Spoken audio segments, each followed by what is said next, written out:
Welcome back to the deep dive. Today we are looking at something, well, something eerily quiet. And I mean that literally. Mm. Usually when we talk about this stuff, especially gender dynamics, it's loud, it's angry. It's manifestos, it's comment sections. Right, exactly. But the phenomenon we're unpacking today, it's happening in the settings menu of a dating app. It is a massive shift, but it's almost invisible, unless you know where to look. Yeah. We're digging into a piece by Ryan Collison from Money Sex Nerd, published just last month. And the title is, Why Some B-Men Just Stop Dating Women. That's the one. And before we get into the meat of it, we have to place this in the timeline because this article, it's actually part 9. It's the finale of this huge series Collison wrote. Yeah, Toxic Masculinity in 2026. A field guide. Which was a zoo. Oh, a total zoo. He covered all the loud stuff. Incels, Sigma male coping mechanisms, the guys sending unsolicited, well, you know. Anatomy photos. Yeah. All the aggressive dysfunctional behaviors we usually associate with the gender wars. Exactly. It was a catalog of men behaving badly. But then he gets to part 9, and he calls it the inversion. And he basically says, forget the incels, forget the rage. Let's talk about a group of men who are competent, successful, who don't hate women. But who are simply choosing to opt out. And that is the mystery we are digging into today. Why would a man who can date women, who might even be good at it, just stop? So our mission here is to unpack two really sticky concepts from this piece, relational load and this idea of nervous system regulation. But first, a disclaimer. Yes, okay, before the emails start rolling in. Let's set the ground rules. This conversation, it touches on gender dynamics, emotional labor, generalizations about how men and women date. It's a minefield. It can be. Yeah. So we want to be clear. We aren't here to say women are nagging or men are lazy. We are reporting on the specific analysis in the source material. We're just exploring the argument. Not endorsing a side in the gender war. Noted. So let's look at this demographic. Collison calls it the quiet opt-out. Who are these guys? My first thought is just, guys who can't get dates. And that's the twist. That is exactly who they are not. Collison identifies a very specific group. Okay. Bisexual men, usually hitting their 30s. And the trajectory here is crucial. They spent their 20s dating women. The relationships range from fine to great. They aren't incels. They're not socially awkward. But they have options. Plenty of options. Yeah. Collison makes a point of saying many of them adore women, have close female friends, are generally considered good catches. But then, around age 30, they hit a wall. Okay, so walk me through this. You're 30, you're single, you're bi, you can date anyone. Why cut out half the population? Especially the half that, society generally expects you to end up with? Because they start to notice a feeling, a specific feeling. Collison describes it as a kind of weight. A weight. Yeah. They report that dating women just feels heavier, more labor-intensive. And on the other hand, they find that dating men, and it's not perfect, not by a long shot, but it feels easier on their actual physiology. Heavier is such a vague word, though. What does that actually mean? Is it drama? Is it just arguments? It's not drama in the sense of fighting. It's relational load. Okay, let's stop there. Relational load. It sounds like an engineering term. It basically is. I mean, think of your brain like a computer. Every app you have open uses a certain amount of RAM, right? Yeah. Even if the app is just sitting in the background, it costs memory. Collison argues that every relationship has a load profile. And you're saying that for these guys, dating women just uses more RAM. According to them, yes. The piece argues that relationships with women often carry a higher ambient load. Ambient load. It's the background hum. It's the constant need to process emotions verbally, to define the status of the relationship, to accommodate preferences, and this is the big one, to track unstated needs. Tracking unstated needs. Okay, that one triggered a little stress response in me just hearing it. Right. That's the whole, I need you to know I'm upset before I tell you I'm upset. Precisely. It's the anticipation game. The source points out that in many heterosexual dynamics, there's an expectation that the partner should be attuned to the vibe. And if the vibe is off, you need to notice it, ask about it, process it, and resolve it.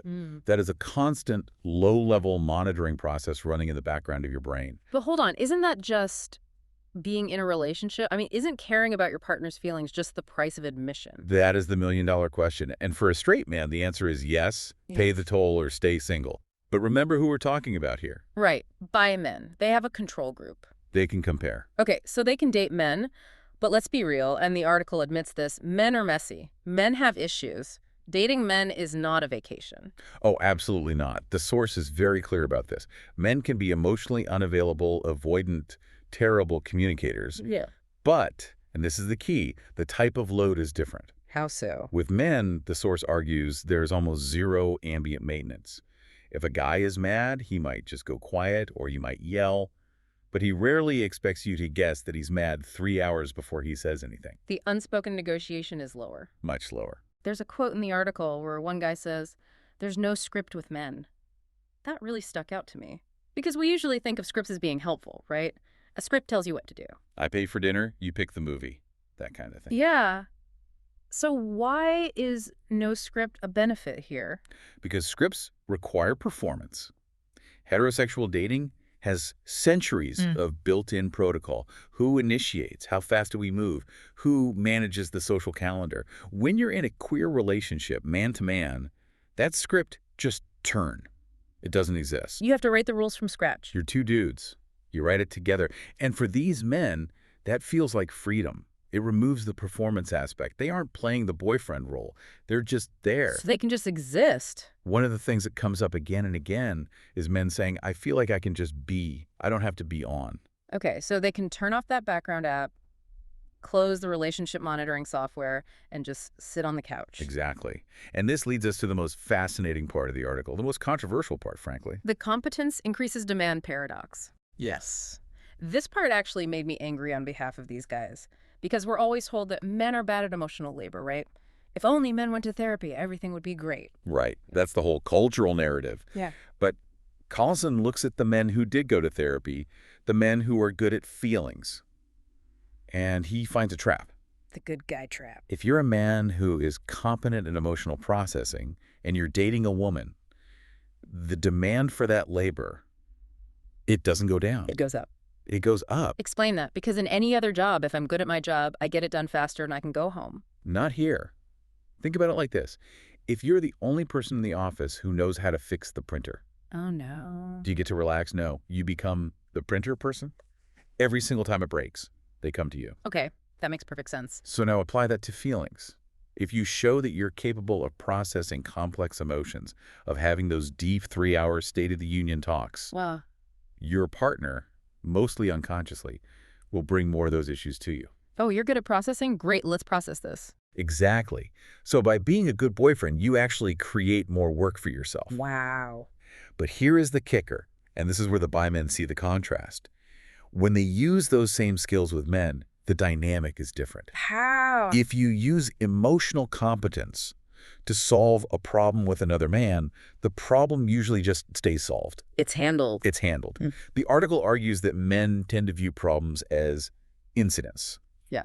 You fix the leak is fixed, we move on. We don't need to talk about how the leak made us feel about the safety of the house for the next 3 weeks. So with men, competence reduces the load. Yes. But with women, competence expands the load. That is the argument. And if you're a guy who actually wants emotional intimacy, this is a brutal realization. You think, wait, the better I get at this, the more exhausted I feel. And that's when they go to the settings menu on the app. That's when they opt out. I have to push back here, though, because this sounds a little convenient, doesn't it? It sounds like, oh, women just want to talk too much and it's hard work, so I'm going to go date Dave because Dave doesn't care. Is this just laziness? That is exactly where Collison goes next. He offers 2 ways to read this behavior, and he doesn't tell us which one is right. Okay, give me reading number 1. The it's your fault reading. So reading 1 is the gender dynamics perspective. This view says, look, women have been socialized for centuries to do the mental load. They manage the family, the emotions, the birthdays, They do the admin? all the admin. And when men date women, they benefit from that. But now women are asking for reciprocity. They're saying, hey, you need to do this work too. And these guys are saying no thanks. This reading says they're fleeing responsibility. They're choosing men not because it's better, but because men are also, untrained in that kind of labor. It's race to the bottom. So he's just taking the path of least resistance. He wants the intimacy without the emotional tax. Yes. It frames the quiet opt-out as a failure of character. He's avoiding legitimate adult work. That feels like a pretty strong argument. What's the alternative? Reading number 2 is the constructed requirements reading, and this one is much more subversive. Okay. This view asks a different question. Is all that work actually necessary? Ooh, that's interesting. It suggests that maybe women have been conditioned to require a level of maintenance, The constant check-ins, the verbal affirmations, processing every minor emotional shift that isn't actually required for a happy relationship. So maybe it's not doing the work. Maybe it's just busy work. Like polishing the silverware every single day, even though you live alone. Right. If a relationship requires 5 hours of processing a week just to stay stable, is that a good relationship? Or is that a system with a design flaw? In this view, the bi man isn't fleeing responsibility. He's fleeing constructed requirements that don't actually serve anyone. Yeah.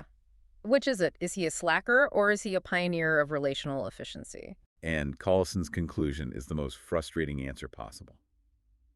Both are probably true. Of course they are.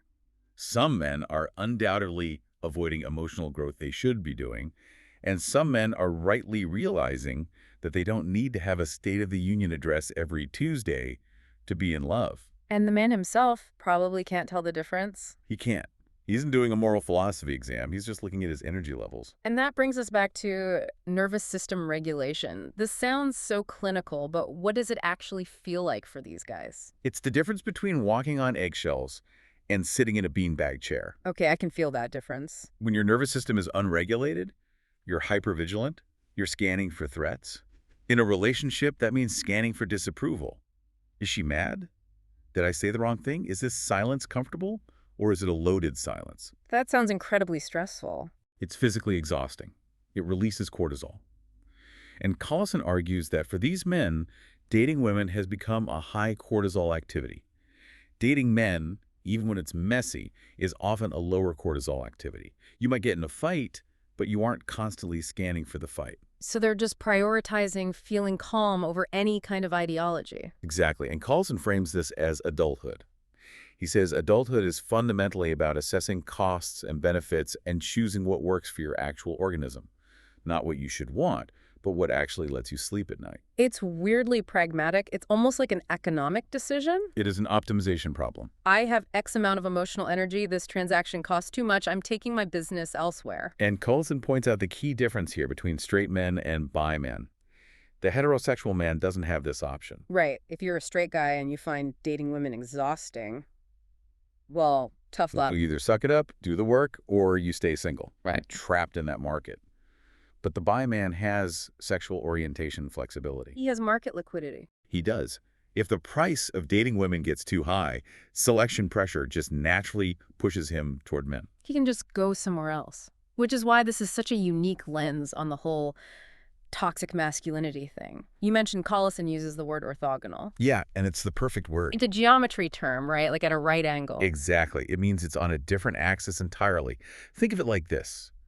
The incel is angry because he can't get on the team. He's screaming at the coach. He hates the game. And a dick pic guy.